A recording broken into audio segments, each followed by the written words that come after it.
అందరికీ నమస్కారం. నేను మీ Jinitha. Welcome to Sashi TV. Maharashtra కాన్పూర్లో అయితే ఒక దారుణం చోటు చేసుకుంది.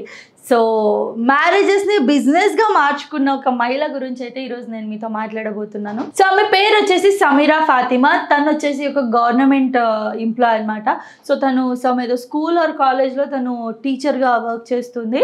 సో ఆమె ఏంటిదంటే తన ముందు నుంచి ఉన్న కాన్సెప్ట్ ఏంటంటే ఫస్ట్ తను చేస్తున్నది మ్యాట్రిమోనీలో ఒక మంచి ప్రొఫైల్ అయితే క్రియేట్ చేసుకుంది. ఆ తర్వాత ఎవరైనా మంచి ప్రొఫైల్ అనిపించి వెల్ సెటిల్డ్గా ఉన్నారు, వీళ్ళతో మనం డబ్బులు సంపాదించవచ్చు అని అనుకున్న వాళ్ళకి ఫ్రెండ్ రిక్వెస్ట్ పెట్టిన తర్వాత వాళ్ళతో చాట్ చేసిన తర్వాత కలిసాక డైరెక్ట్గా మ్యారేజ్ చేసుకుందామని చెప్పి మ్యారేజ్ అయిన కొన్ని రోజులకే కొన్ని నెలలకే తను ఏదో ఒక రీజన్ చెప్పి డైవర్స్ తీసుకోమనడం, వాళ్ళు మేము డైవర్స్ తీసుకోవడానికి రెడీగా లేము అని అంటే అప్పుడు వాళ్ళకి తినకంటూ ఫాతిమాకంటూ ఒక డిఫరెంట్ టీం ఉంటుంది. టీంని తిన క్రియేట్ చేసుకుంది. ఆ టీంతో బెదిరింపు కాల్స్ చేయించడం, మిమ్మల్ని కిడ్నాప్ చేస్తాము, మిమ్మల్ని చంపేస్తామని చెప్పడం ఇలా జరుగుతూ ఉంది. సో ఇన్ని రోజుల నుంచి ఇది వస్తానే ఉంది, రెగ్యులర్గా జరుగుతూనే ఉంది. 9వ పెళ్లి చేసుకోవాలనుకున్న క్రమంలో ఇప్పటికే 8 సార్లు ఇలాగే జరిగింది. 8 సార్లు తీసుకుంది ఒక్కొక్కరి దగ్గర డబ్బులు. ఒక్క పెళ్లి నుంచి 15 లక్షల వరకు తన అమౌంట్ తీసుకుందని చెప్పేసి అయితే చెప్పడం జరుగుతుంది.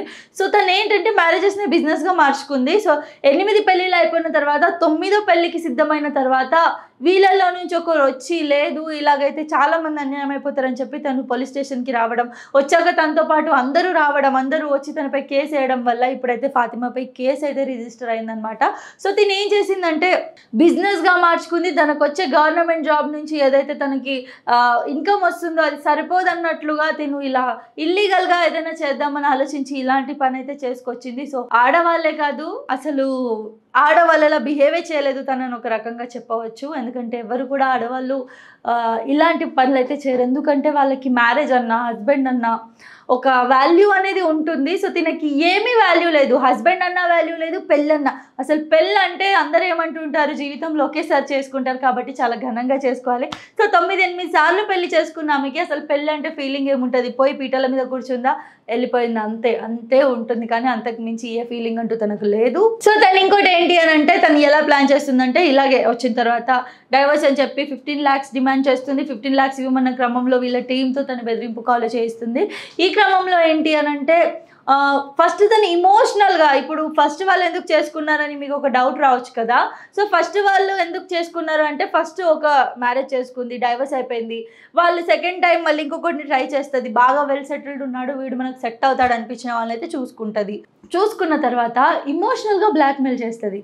అది కూడా ఎలా అంటే నేను ఒక్కదాన్నే ఉంటాను, ఫస్ట్ చేసుకున్న అతడు నన్ను సరిగా చూసుకునేవాడు కాదు, నాకు ఒక బేబీ ఉంది, బేబీ నేనే ఉంటున్నాము, నా బేబీని నేనే చూసుకుంటాను, నేను చాలా అలోన్గా ఉన్నాను, నాకంటూ ఒక తోడు కావాలి, ఇలా ఈ విధంగా తను బ్లాక్మెయిల్ అయితే చేసేదంట. ఇమోషనల్గా వాళ్ళని అంటే ఇమోషనల్గా అయ్యో పాపం అనిపించుకునే విధంగా తనైతే మొత్తం డ్రామా ఆడేదంట. డ్రామా ఆడిన తర్వాత అట్లా చేసేసి పెళ్లి చేసుకోవడానికి సిద్ధం చేసి పెళ్లి చేసుకున్నాక వితిన్ మంత్స్లోనే ఇలా తన ప్లాన్ అయితే ప్రొసీడ్ చేసేది. ఈ క్రమంలో కూడా పెళ్లి చేసుకోగానే డైరెక్ట్ ఎందుకు అటాక్ చేయలేదంటే తనంట మొత్తం ఆ మనిషి ఎవరైతే ముంగటనోడు ఉన్నాడో పెళ్లి చేసుకుని వాడు ఈమెను మొత్తం నమ్మాలి, పూర్తిగా నమ్మిన తర్వాత ప్లాన్ అనేది ఇంప్రూవ్ చేసేదంట. సో ఈ విధంగా కూడా కొందరైతే గేమ్స్ ఆడుతున్నారు. ఎంత దారుణంగా ఉంది ఈ న్యూస్ చూసారు కదా.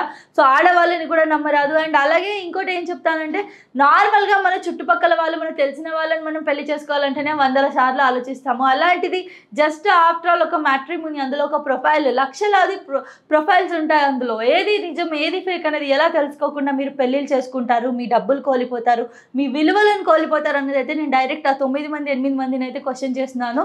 అది ఎలాగో వేస్ట్. 9 పెళ్ళిళ్ళు చేసుకుంది, ఏదో డబ్బులు సంపాదించింది.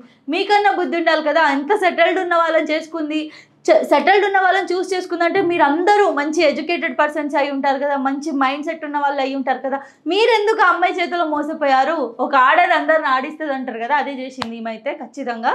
సో ఇంకోటి నేను క్లారిటీగా ఏం చెప్పాలనుకుంటున్నానంటే సోషల్ మీడియాని చాలామంది మంచికి వాడుకుంటే మరికొందరైతే చెడు వేలో వాడుకుంటున్నారు.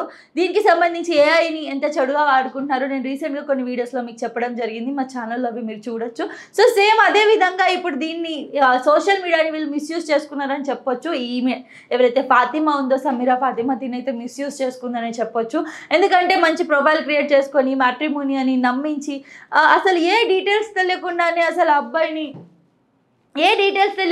అసలు అబ్బాయిలు ఎలా నమ్మారో తిని ఎలా నమ్మించిందో ఒకళ్ళు ఇద్దరు కాదు, కనీసం 9 మంది. ఇప్పుడు 9వ పెళ్లి చేసుకోవడానికి రెడీగా ఉందంటే 9 మందిని, అంటే 9 మందిది మనకు ప్రొఫెషనల్గా తెలుసు. మరి తెలియకుండా ఎన్ని సంవత్సరాల నుంచి బిజినెస్ రన్ చేస్తుందో ఏంటో తెలియదు. కానీ ఇలాంటి వాళ్ళని నమ్మకండి. అండ్ ముఖ్యంగా మ్యాట్రిమోనీలో అసలు ఎలా నమ్ముతారండి? మీరు వెళ్ళారా, చూసారా? ఇది ఒక్కటే కేసు కాదు. మ్యాట్రిమోనీని నమ్మి పెళ్లి చేసుకున్న తర్వాత వాడు దొంగ, దోపిడి, వాడు వేస్ట్ గాడని చెప్పి తెలిసి చాలా మంది డైవోర్స్ అయ్యాయి. మనం చాలా రీసెంట్గా మనం వీడియోస్లో కూడా చూస్తూ ఉన్నాము. ఏంటంటే మ్యాట్రిమోనీలో ఒక ప్రొఫైల్ పెడతారు, నాకు ఇంత ఆస్తుందని పెడతారు, నా జాబ్ ఇదని పెడతారు. పెళ్లి చేసుకున్నాక తీరా చూస్తే అసలు అవన్నీ ఉండవు, అది ఫేక్ ప్రొఫైల్ అని తెలుస్తూ ఉంటుంది. సో అదే విధంగా తినేది కూడా ఫేక్ ప్రొఫైల్ అనమాట. అంతా తెలుసుకోకుండా గుడ్డిగా నమ్మి సోషల్ మీడియాలో ఎవరు పడితే వాళ్ళతో ఉండి చేసి పెళ్ళిళ్ళు చేసుకొని మిమ్మల్ని మీరు లాస్ చేసుకోకుండానే చెప్తాను. 1కి 100 సార్లు మీరు ఆలోచించాలి. అసలు ఏం జరుగుతుంది, ఏంటి, మనకు వచ్చిన ప్రొఫైల్ కరెక్టేనా కాదా. అండ్ నేనేం చెప్తానంటే అసలు ఈ మ్యాట్రిమోనీ ఇవైతే ఇప్పుడు చాలా ఫేక్ అయిపోయాయి. సో వీటిని నమ్మకుండా ఉండడమే బెటర్ అని చెప్తాను. 9 మందితో ఇది ఆగిపోయింది. కానీ ఇలా మనకు తెలిసిన న్యూస్ కాబట్టి తెలియని న్యూస్లు ఇంకెన్నో ఉన్నాయి. బాయ్స్ కూడా దోపిడీలు చేసి, బాయ్స్ కూడా ఇలా చేసి ఉండొచ్చు, గర్ల్స్ కూడా ఇలా చేసి ఉండొచ్చు. చాలామంది ఇలా ఉంటారు మోసగాళ్ళు. సో మనం అనేది కనుక్కోవాలి ఎవరు ఎలాంటి వాళ్ళు ఏంటి అని. అంత గుడ్డిగా నమ్మి మీ లక్షలాది మీరు కష్టపడి సంపాదించుకున్న లక్షలను అయితే మీరు పోగొట్టుకోవద్దనే కోరుకుంటున్నాను. ఈ మ్యాట్రిమోనీ 8 మ్యారేజెస్కి సంబంధించిన కేసు గురించి మీరేమనుకుంటున్నారో కింద మీరైతే కామెంట్ చేయండి.